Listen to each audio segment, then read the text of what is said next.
100 Days of Gratitude, day 59, and today I'm grateful for my compost. Yeah, long before I attempted gardening, I felt the call to composting. It seemed easy to me, and I've really grown to love the practice, and I hardly ever use those green bins.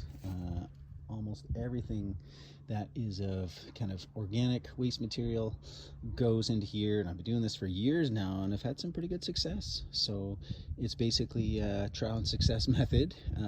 Every once in a while, like I've definitely been over the years, I'm just like, whoa, that thing stinks, or whatever, and you just modify, you just adjust. And so this is my current pile, and yeah, I would love to have a third actually that I could kind of turn everything over into, but two, you got to make do with what you got. And so my first step is I will collect all the kitchen scraps in big 5-gallon plastic pails, and through the winter I'll usually let three, four, sometimes 5 of those fill up, and then it will go on here and a mix of straw, bits and pieces from the garden, right?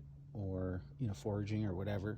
You can see some evergreens, and it's always that balance between like the wet and the dry, right? The nitrogen, the carbon, all these different materials that we're working in. And then on top of that, I've got mulch, like lots of mulch, some right here at the base.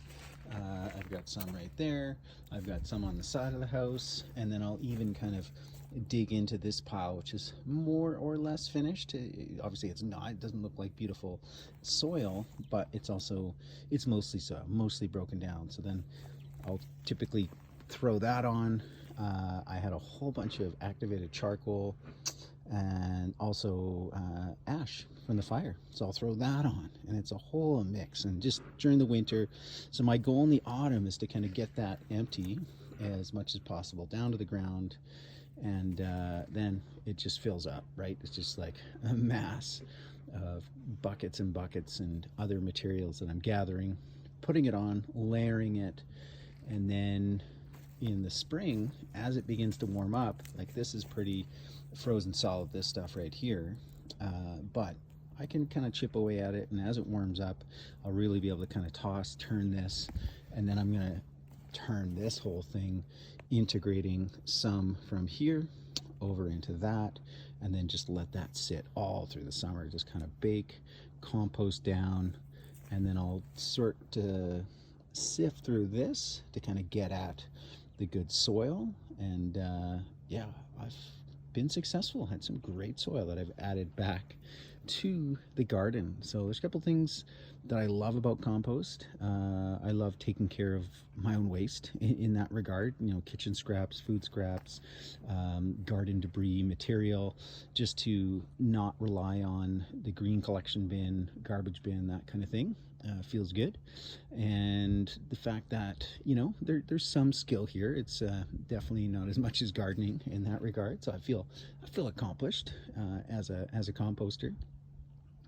And then the fact that you're creating something, right? You're taking waste and churning it into good microbially rich soil, right? All the good things that I eat, all the tea scraps, all that stuff, feels good that it gets transformed into something new that I can then put on the garden to enhance the growing of new wonderful fruits, veggies, you name it. And so day 59, 100 Days of Gratitude. I'm grateful for compost.